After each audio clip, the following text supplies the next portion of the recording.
Hello everyone, welcome to today's episode of the Osasu Show.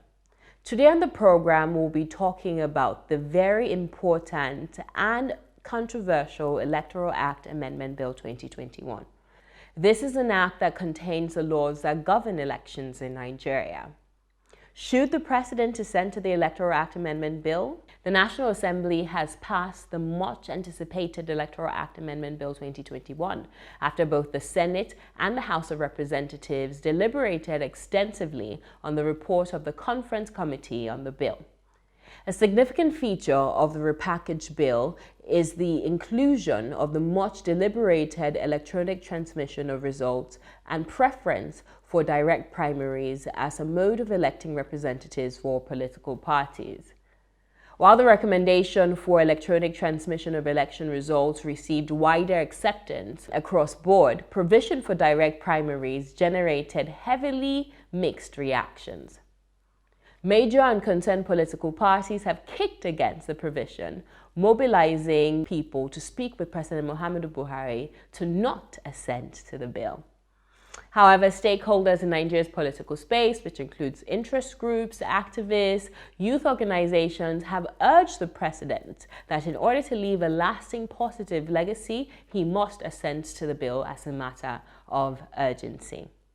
Of grave importance to note is that number one, all 21 clauses were harmonized, including the controversial Clause 52, which makes provision for electronic transmission of election results. Number two, all the processes regarding the amendment of the bill has been finalized and concluded, and the next phase is for the presidential assent. Don't go anywhere, this promises to be a very intriguing episode.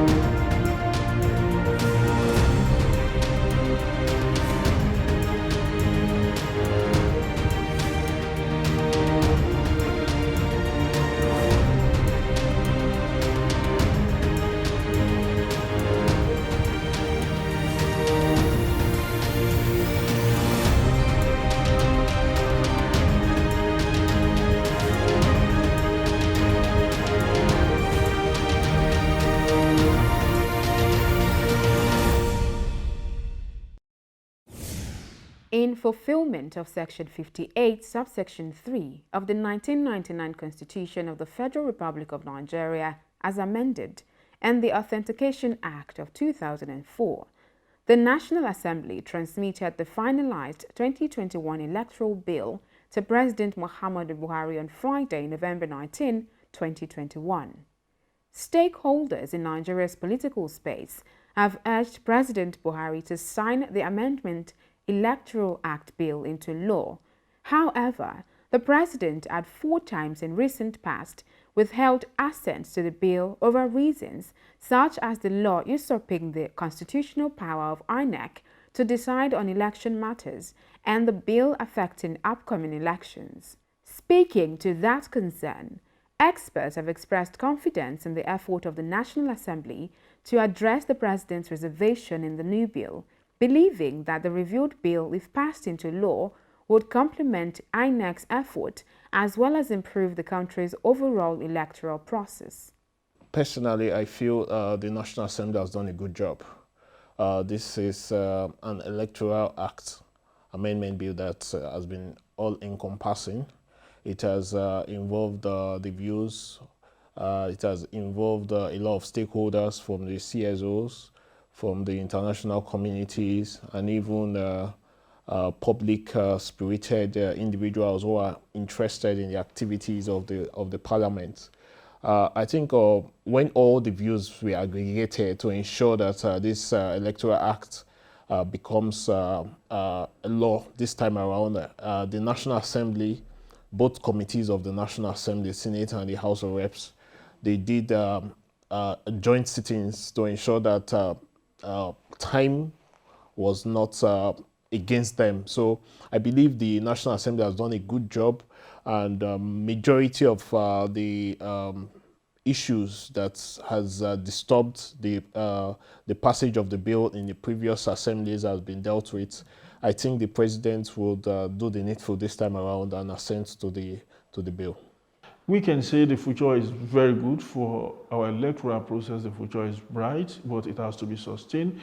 But a major impetus will be the signing of the Electoral Act. And if that is signed into law, that is going to give every stakeholder who is committed to free, fair, and credible elections to go all out and convince Nigerians that we can now conduct elections that will be credible, and people will be encouraged to come out. And it will also give stakeholders, CSOs, media, an opportunity to also confront the monster of vote buying, which is another thing we still have to deal with, because it's really a threatening issue when people, because of economic challenges, when people are living in penury, sometimes we collect as low as 2,000 naira to go and vote. And I think we also need to use some flashes of success stories, like what we saw in Anambra when a woman led a community to reject vote buying, and that woman has since been honored by the Anambra state government and also been commended by different stakeholders. And that's what we'll be telling Nigerians to emulate, that there is still honor in doing what is right and what is good. So we are going to use a whole lot of this, not just in the coming governorship election in Ekiti and Osun, but also in the 2023 election proper, in a way that we're able to appeal to the conscience of Nigerians that, look, we cannot collect money to vote leaders, and one day again want to ask the leader for accountability and transparency. It's not going to work. The only way is for us to make the sacrifice of voting, and voting for the right leaders who will one way or the other give us value for our vote. And that is very key. And that is the whole essence of democracy. And it's also important for people to come out, and vote, because whoever is voting is deciding for whoever is not voting. And whoever is the leader or whoever is voted will make law or execute law for those who voted and those who did not vote. And in a situation whereby those who did not vote or those who are not voting are in the majority, that is not good for our democracy. Nigeria only boasts in potentials, and that is the only succor that we have as a nation. But that potential can be translated into practical development that will help to reinvigorate, the developmental stride of this country. Nigeria is a country waiting for good leaders to drive it, to El Dorado, and we have everything that it takes. It's just the problem of leadership sentiments and other, untoward things that are dividing us, our fault lines that have become so widened, that are have nearly consumed us as a nation. So, and the electoral process is the recruitment base. So if we're going to be able to get our recruitment process right, we're able to get our leaders right that are recruited, then we're able to get development right, and overall, the people will be the greater beneficiary of this entire process. Well, it has a process, one stage at a time. We get the law passed, we need to get the president to sign the bill, and we need to get INEC to commit to the implementation, and we need to commit the participation of the people, and we need to get the people to vote the right kind of leaders. And when we have the right kind of leaders, definitely some of these things, will come into play, and we'll have a better nation. Direct primaries, as provided in the finalized bill, has drawn huge controversies across board, with many kicking against the provision as a reason the president should decline appending his signature to the bill. But what impact will direct primaries have on future elections in Nigeria? You look at the pros and the cons of both the direct primaries and the indirect primaries. For the direct primaries, I think it's more participatory. It gives every card-carrying member of political parties the opportunity to pick their candidates at all levels. It takes away the powers from the so-called godfather, and it opens up democracy. One of my favorite online newspapers, the Washington Post, they have as their motto, democracy dies in darkness. And I think with direct primaries, it gives everybody the opportunity to participate in picking candidates, and it kills the overbearance of godfathers who handpick candidates. But you could still see it from a disadvantageous perspective, because we might still have minorities totally shut down, because direct primaries gives a compromise amongst the delegates to pick from different senatorial districts who becomes governors, who becomes members of the National Assembly. But in the case of direct primaries, it might just shut the doors completely on the part of minorities. Take an example of a state like Benue. Benue has always been governed by the Thieves. If you look at Benue as a state, they have three ethnic groups: the Thieves, the Idomas, and the Igedes. But since the creation of Benue in 1976, I think they've had 5 governors. They had the first civilian governor of Benue was Apoaku in 1979, is a Thief. Then they had, in the Second Republic, that was in 1991, they had another Thief as governor, Reverend Father Moses Adosad, the first Reverend Father to win the political elections in Nigeria. Then in 1999, another Thief, George Akume. George Akume handed over to Gabriel Suswan. Then Otom now again as governor. So if direct primaries is taking place in such states, it will be difficult, because the Thieves control 2 senatorial districts, and the Idomas and the Igedes have just 1 senatorial district. Do you think? I honestly don't think it will be possible for the Idomas, that have even produced a Senate president in David Mark. They've had ministers, but to even produce a governor to elect from their state is difficult. And if you go to a place like Kogi as well, where the Igalas, they've dominated the politics of the state. If not for just maybe divine providence, they might have never had that the Igbiras would have never had a governor. You see a state like Kogi created in I think 1991. They had Abubakar Odu as governor in 1991. Then 1999 again, Abubakar Odu came as governor. He handed over to Ibrahim Idris. Idris handed over to Wada. Then Wada handed over to Yaya Bello, who came in by divine providence. So I think direct primaries might, my personal opinion, might reduce the chances of minority ethnic groups in producing political leaderships in their states.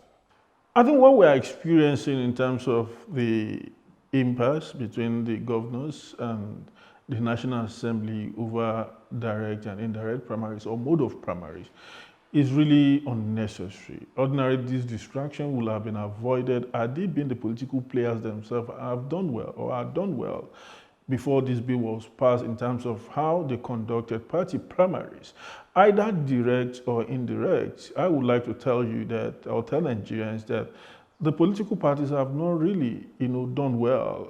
It is more or less about the character of the politician, not necessarily the modes of primaries or the system of primaries.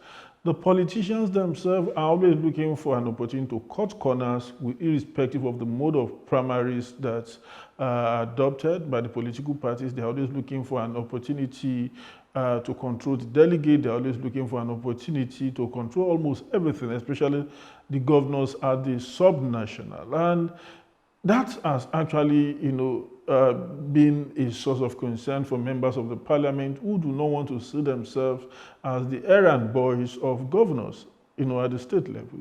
They are in Abuja making laws for the good governance of the country. They do not want to see themselves as people who will always be summoned by governors of their state anytime they are in Abuja. They believe that there should be an opportunity for them to be able to contest elections on their own merit. However, in some climes, and we must acknowledge that in some climes, I know that it is always the responsibility of the political parties to conduct party primaries. But we have chosen a path in Nigeria in terms of how we strengthen our democracy, and that path has always been for us to put most of the things we want to do in a legal framework. And that was why, before this bill was passed, we've had in the existing Electoral Act both the direct and indirect modes of primaries, but both have not in any way, helped us. Nigerians must be able to see through that it is not really about the modes of primaries, but the fear of the unknown about the credibility that this bill has brought to our electoral process. So, Mr. President should know that either it is direct primaries that is exclusively retained in the Constitution or in the Electoral Act, or is the indirect primary. The politicians will always look for an opportunity to cut corners. So what is sacrosanct to Nigerians is the entire Electoral Act itself, that it should be passed and should be in operation. Section 87 that talks about this mode of primaries is just one item out of several other items in the electoral. So the politicians should not allow this to be to serve as a cog in the wheel of this journey that has gone down to almost the last and advanced phase of getting this bill into operation. And we want to urge Mr. President not to be distracted by what is going on. The President should sign the bill. If there are concerns, they can address their concern by way of another amendment, which was done in the case of the Petroleum Industry Act, which the President himself sent an amendment to the Act a few days or a few weeks after it was passed. And I think we should do that. We should remember what happened in 2006 when the entire constitutional review was thrown away simply because of one single item which had to do with the issue of third term. And this time around, we are saying that since this is just a section 87, the controversy is needless. And since the National Assembly has so passed, we believe that we can make the best use of direct primaries.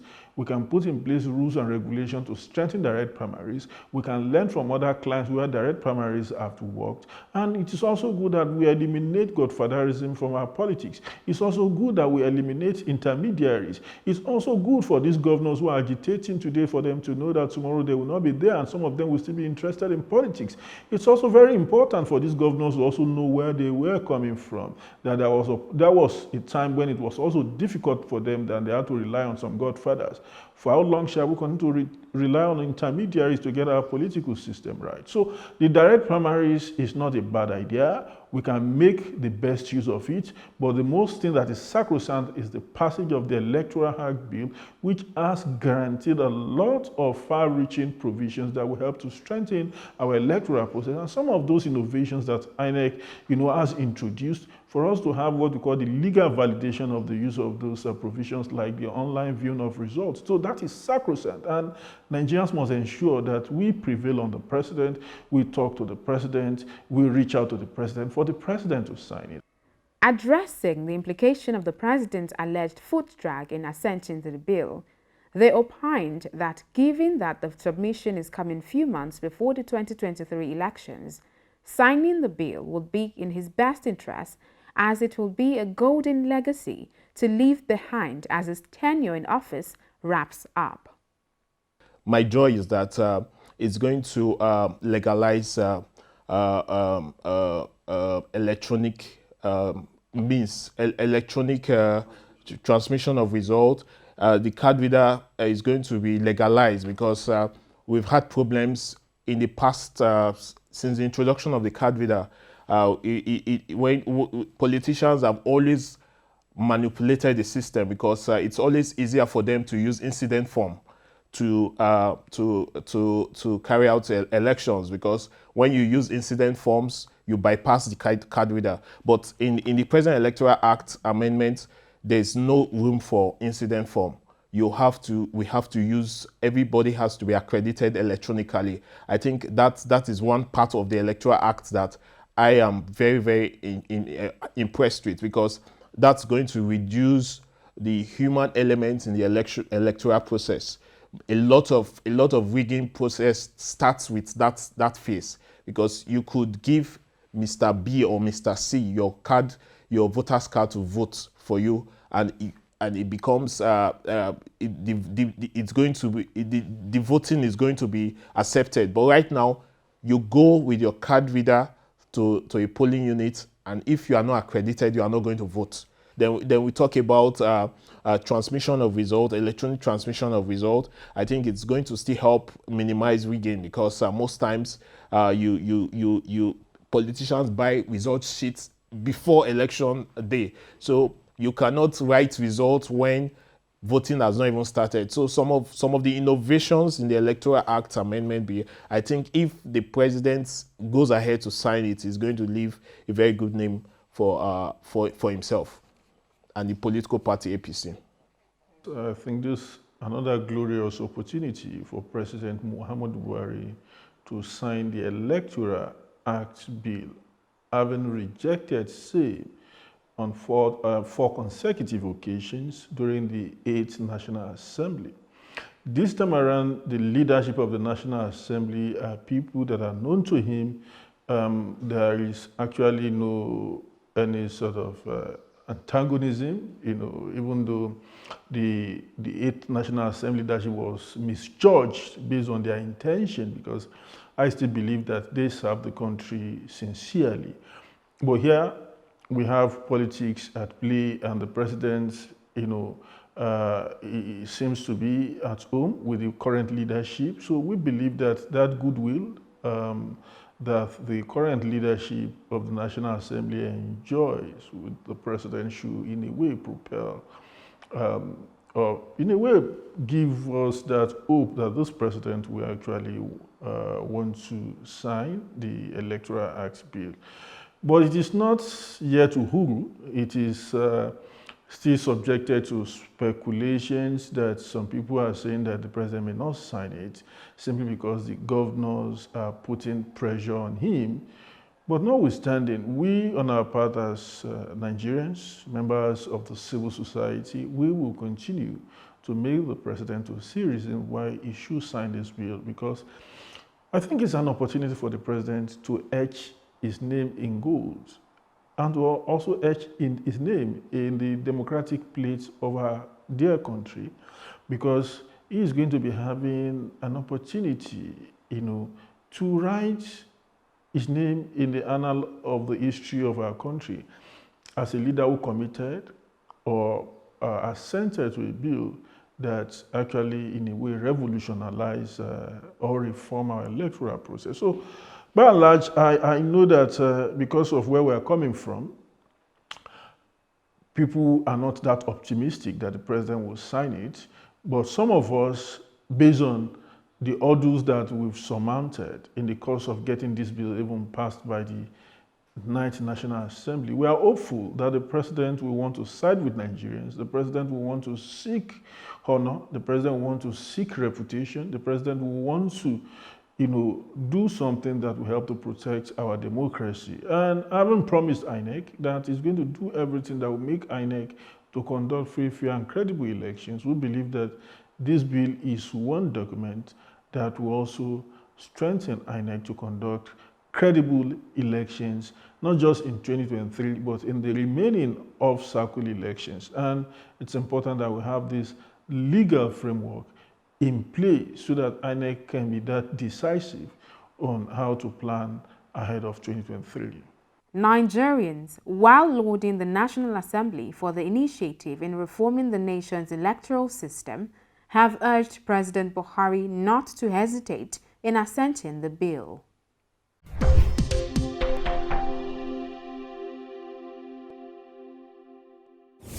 That's it for today's episode of the Osasu Show. If you are in support of this bill, keep applying pressure and calling on your legislators to continue to lobby those in the presidency to ensure that the president assents to the Electoral Act Amendment Bill. I'll see you same time, same place next week. Until then, take very good care of yourself. Keep washing your hands. Keep practicing social distancing because COVID-19 is still very much out there. Read news on sustainable development and current affairs on our website, www.tostvnetwork.com. You could listen to my mindfulness podcast with Osasu on the same website. Follow us on social media at TOSTV Network, at The Osasu Show, at Osasu Igbinadian on Instagram, Facebook, and Twitter. Until next week, take very good care of yourself and God bless you. North to South Africa.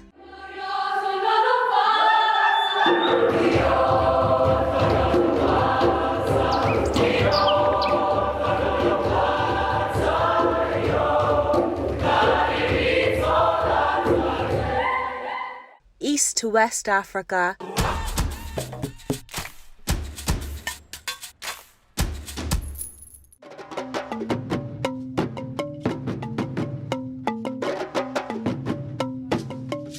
TOS TV Network is your digital-first Pan-African news network, bringing you news from across the continent. Visit our website www.tostvnetwork.com and follow us on social media at TOS TV Network on Instagram, Facebook, and Twitter.